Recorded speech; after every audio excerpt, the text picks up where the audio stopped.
Hello, আসসালামু আলাইকুম। কি অবস্থা সবার? সবাইকে জানাই শুরুতেই রমজান মোবারক। তো সেই দিন সকালে ঘুম থেকে উঠে দেখি আম্মু খিচুড়ি রান্না করছে। আসলে খিচুড়ি পেয়ে আমরা ২ ভাই বোনই সারপ্রাইজড।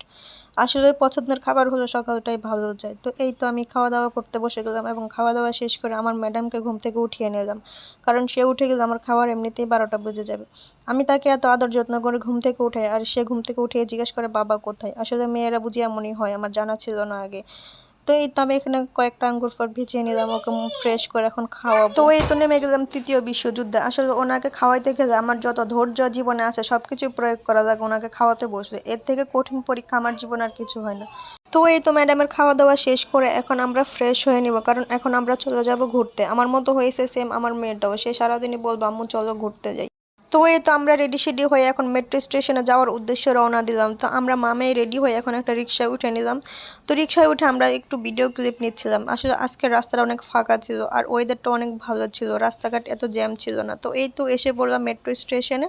দেখো মাশাআল্লাহ কি সুন্দর পরিবেশ। তো আমরা মামাই এখন সিরিয়ালে দাঁড়িয়েছিলাম। আসলে আজকে মেট্রো স্টেশনে রেশ কম ছিল। তো এই তো ২ মা মেয়ে মিলে ভিডিও করতে করতে উপরে চলে গেলাম। আসলে উপরে যাওয়ার সাথে সাথেই ট্রেন চলে আসছে আর আমাদের ১ মিনিটও ওয়েট করতে হয়নি।